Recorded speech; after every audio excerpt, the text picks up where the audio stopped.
welcome to the Out of Office Club podcast, the place where I talk about solo travel and the digital nomad lifestyle. My name is Stella. I've been traveling for over 10 years now, and here I have conversations with other people who have traveled a lot, who have inspired many people, who have really amazing experiences that make you think, wow, how is that possible? How do they do it? If you want to know that, how to travel more, how to be a digital nomad, then you're in the right place. So keep listening and follow the channel. Today, I have a very special guest, actually the first guest on my podcast. She started traveling very young at only 19. We first met, I think now 3 or 4 months ago in the Philippines. And I was very, very inspired by her story. So I thought she would be a perfect guest for the podcast. Thank you so much for coming with me on the podcast. Thank you. Thank you, Stella, for inviting me. And my name is Lo. When we met back in, when was it? February, I think, in the Philippines. We almost went on a boat trip together, which in the end didn't really work out. But we did get to spend 2 or 3 days together, which was very nice. And I really loved your story and all of your travel experiences. Because I remember back then you told me that you started traveling at only 19 and your first trip to me sounded wild. I would love if you could tell me a bit more about that. Yeah, I started my first solo backpacking trip at 19. And at first I took long train ride, about 40 hours from my hometown in China to Xinjiang province, which is close to Kazakhstan. And then in Kazakhstan, I first took bus across the border, and then again took about 16 hours overnight train to Kazakhstan, Almaty. It was tough, but it was the cheapest way to travel abroad for me back then. So is that also why you decided to do that as your first solo trip? Yes, because that's budget. That's like within my budget. Right. And how long was that trip in total? Only to Kazakhstan or like all the way to France? The whole trip? Not the whole trip. I'd love to know. Yeah, so the whole trip is, so when I was 19, I was in grade 3 in university, and fortunately I got the exchange program chance to study in France. So instead of taking plane directly from China to France, I decided to travel overland. And that's why I first traveled to Kazakhstan, because then I came across the whole Central Asia and then to Middle East and finally to North Africa and then Europe. So that took about 1 month. Wow. And a lot of trains and buses, I guess. Yes. Wow. So you did that whole trip by train and bus as your first solo experience just to get to France. Yeah. That's amazing. And why did you decide that instead of flying? Because, when I was 19, it's about 2023, and just COVID just ended. So the plane ticket was super expensive. It's like 1,000 euros for one way. And I thought I can use that 1,000 euros to travel overland. I can go to so many countries and using that little money. True. Yeah. Yeah, that's definitely probably a better way to use your money if you want to see a lot more. Were you nervous for your first solo trip? Yes, quite nervous, but I think my motivation were more than my nerves. Yeah, that makes sense. Yeah. Same. I was incredibly nervous and I was super scared, but I really wanted to go and I knew that. So I went anyway. And how was the experience? It was nice because my dream was always traveling the world. And at first I was so excited and a bit nervous because I didn't tell my family because I knew they would not approve, they would not agree with that and they would say, no, you can't do it.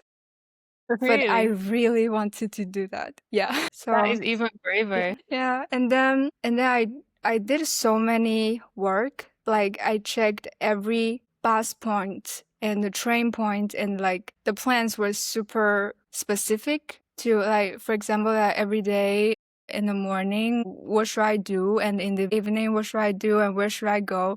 And if I can't find this place, and what should I do? Blah, blah. Because I was kind of nervous. So I want to make everything like in my control. Right. Yeah. I think that makes a lot of sense for a first trip. It gives you more like a sense of safety. I think. Right. And did everything go to plan or not at all? Not at all, but it's not bad. Like, it's in a good way. Like, I met a lot of people on the trip, and sometimes for example, in Uzbekistan, I was in a high-speed train from Tashkent to Samarkand, and the boy sitting next to me, he's Uzbek, but he speaks really good Chinese. So we talked, and then he invited me to his brother's wedding, where he was traveling together with his brother and his brother's German friends and blah blah. And I really wanted to go, but I already bought all my plane tickets. So that was a pity. Yeah, that is a pity. Yeah, I think that's the downside of planning or booking so much beforehand, is that you're just less flexible. What is your, I think, favorite memory from that trip? I think I don't have a specific memory. I just had a rough abstract memory of I sleeping in the train in Central Asia. That outside it's full of deserts and like grassland, but no grass. And it's kind of wild. And the people around me, they were just so surprised that I, a Chinese girl, would solo travel. But we can't communicate properly because they don't speak English and I don't speak Kazakh. So we use Google Translate, and one of the questions they asked was, do I have parents? Because they thought like a girl would never travel alone. Right. Yeah. Right. Yeah, I've had that. I think I've got that question too. Like, what do your parents think about this? Like, they're okay with this? But you said you didn't tell your family. No. You just left. And then Yeah. later they found out, or you told them the morning you were gonna leave? How did that go? So I kept this lie for 1 year, and then they found it through my social media, because I started my social media when I was in Kazakhstan, because luckily I just casually posted some pictures, that a selfie with me in Kazakhstan, and say I finally got in Kazakhstan. And a lot of people commented and liked my photos because they were also surprised that a 19-year-old girl, how can she just travel solo to a country that they never heard of? And so, yeah, a lot of people follow my account, and that's when I started my social media. And then after 1 year, I grew a lot of followers, and they also found it out, and they just checked every post I posted, and they found out, and They found out a year after. yes. Wow. How did they respond? At first, they were a bit scared because they said, a girl, how, like, they think I'm not safe. I always doing something crazy and something not safe, dangerous to them. And then I talked to them. I talked about my experiences and how I deal with the danger during my travels. And then they can be a bit relieved. Okay. Yeah. Yeah, okay. So they understood it a bit better, Yeah. why you wanted to travel as well, I guess. Okay. And since then, have they been more supportive of you traveling alone? Because you still travel a lot. Yeah, I can see to me, they're supportive, but of course they will still worry. For example, my grandpa, when I told him I want to go to Africa, because last year I lived in Namibia for a few months to live together with my boyfriend. And then I told my grandpa about this, and he's like, don't go, it's not safe there. And then I talked to him like patiently, and I said why I want to go there and why it's actually safer. And then he said, okay, go. But when I was back to my hometown, I found my grandpa was actually proud of me. Like, he would say to a lot of the neighbors that this is my granddaughter. She just went to Africa. Africa, it's so beautiful. Blah, blah. Right. So he was bragging about you now. Yeah. That's amazing. That's really nice. And what about your friends back home? Do they travel? Do they understand it? They like it. They kind of always say they're jealous of me. But when I talk to them, I say you can also backpack with me. And when they saw my videos that how I backpacked, my budget is so limited, and they were like, no, I don't want to do this. They want more luxury. Yeah. Yeah, that makes sense. Whenever people say, "Oh, I want to travel with you," I was like, "Well, I think half the time you really don't. It's not that Yeah. fancy." So then you got to France, and then what have you been up to then the last couple years? Because you also said you were still in uni. You also started your social media. So how did that then all grow, and what happened? Okay, so in France, I studied there for about 6 months. And during the 6 months, because that was an exchange program, the study was not that heavy. So I also traveled to other European countries.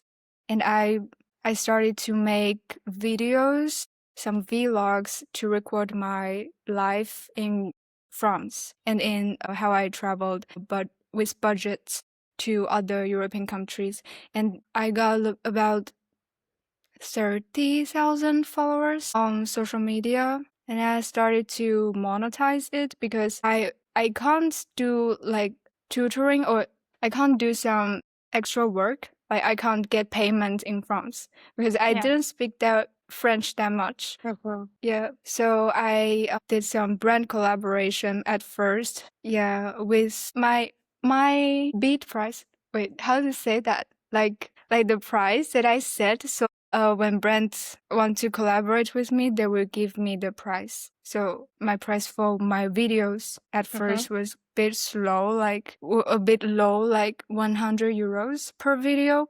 And then when I grow more followers, I got about more and more, so I can get more money. Oh my god, my English.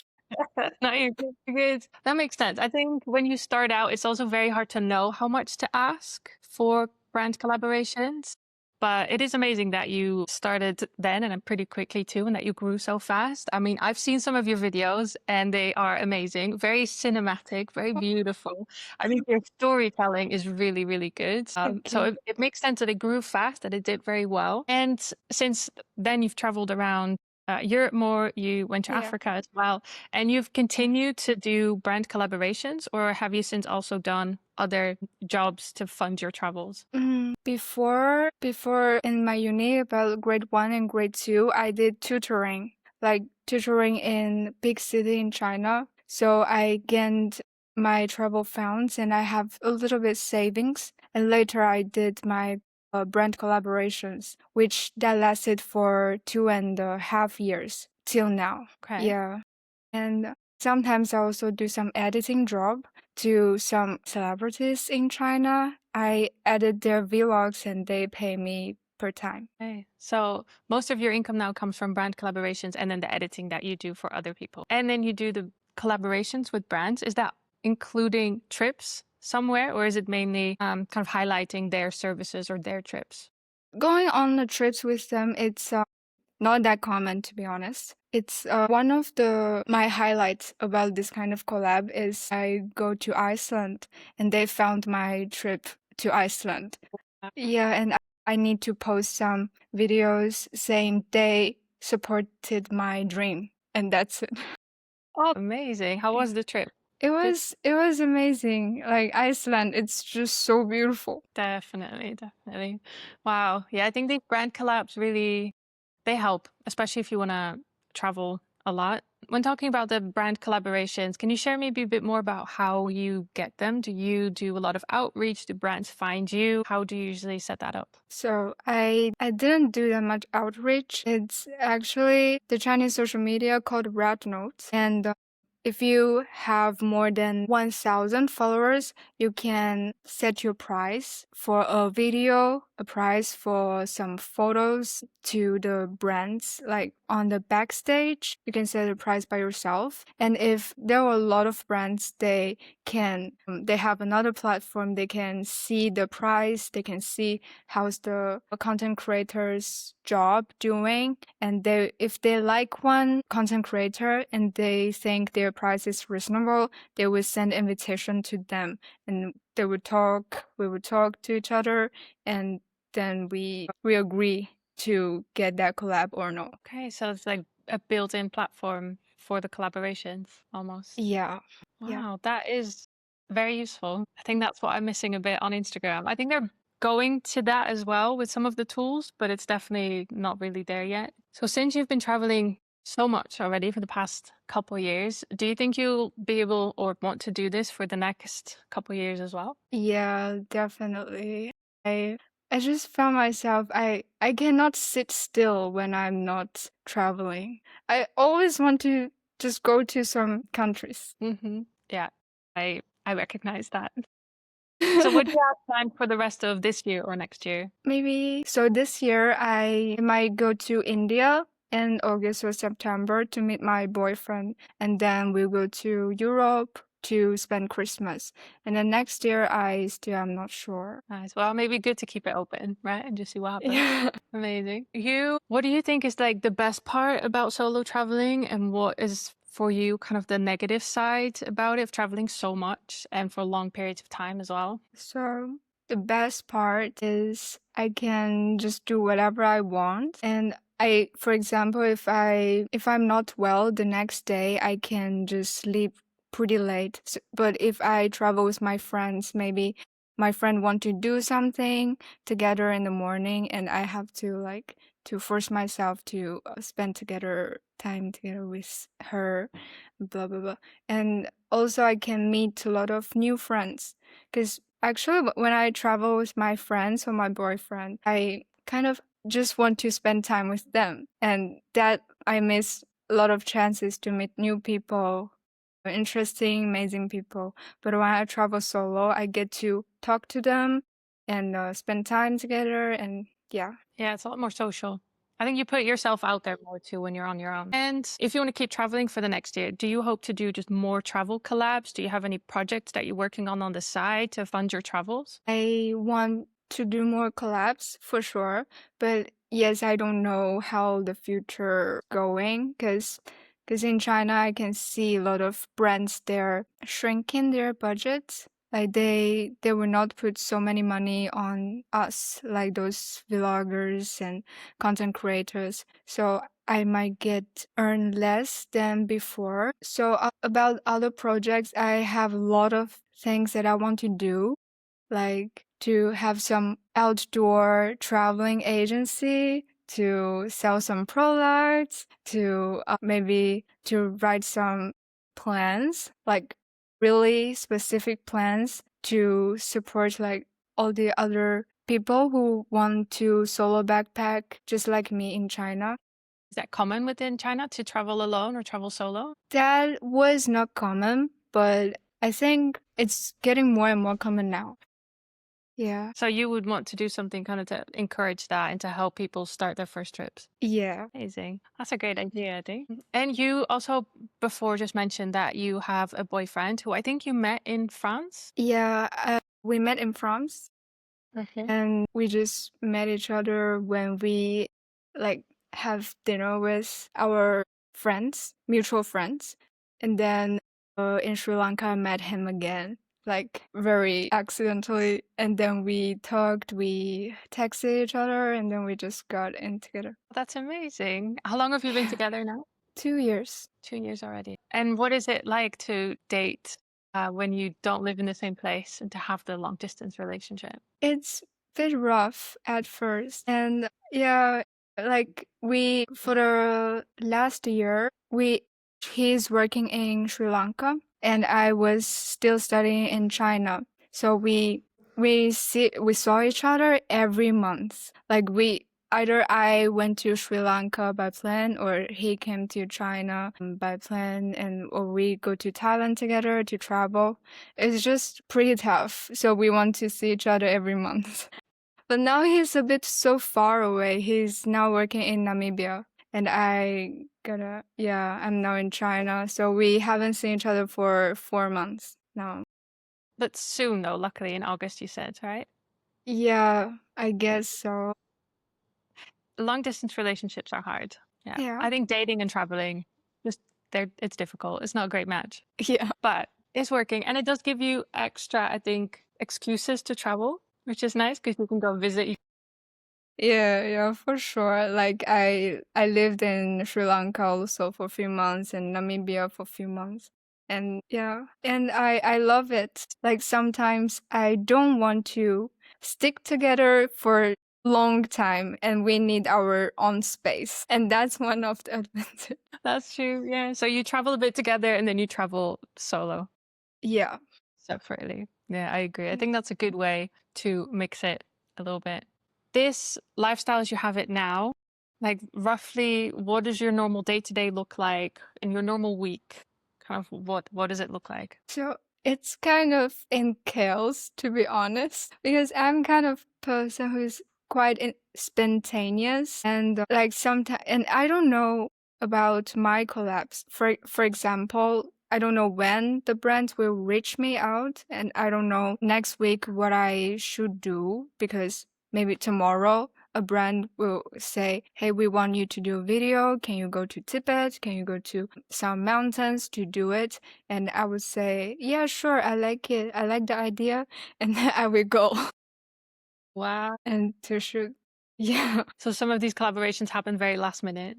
So you have to be very Yes. flexible. Yes. And that's one of the disadvantage because I don't have a really like set schedule. Like for example, I really want to sleep at the same time every day and wake up the same time, but I just can't because of the change. Yeah, that's part of, I think, any way of traveling. Having a fixed routine is hard. And then if you include all these last minute trips and brand deals, that's even more chaotic, Yeah, but also fun, right? sure. Keeps it fun. I think apart from not really being able to set the routines, what do you think the biggest disadvantages are of the more digital nomad lifestyle? I think maybe money problem Mm-hmm. because a lot of collabs are spontaneous and I don't know this month how much will I earn. Maybe zero, maybe a lot, maybe double last month's salary. So I don't know and I cannot like plan my cash flow every month so well. Right.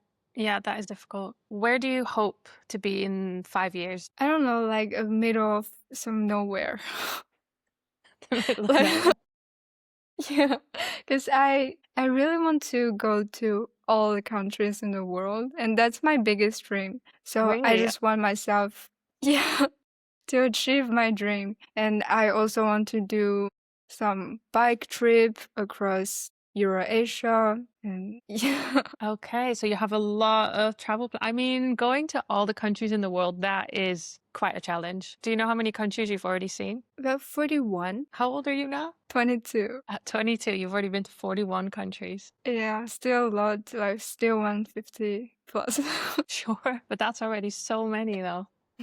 Okay, so visit every country in the world, go on a bike trip. I know you recently went on a camper trip, which also looked amazing. Wow. Okay, so still a lot of plans, which is great. When you now look back on your first solo trip, is there anything that you would say to other people going on their first trip or thinking about starting their first solo adventure? Yes, that is your feeling matters, like believing yourself. Because when I first traveled, I was kind of nervous and I care about what other people say to me. So maybe in I remember in Uzbekistan or some Egypt, some country, I forgot the country, but I just remember some people will not be that friendly to me. And back then I was a bit sad and will think about it for a long time. That what if I did something wrong or did I say something that is offensive? And later I realized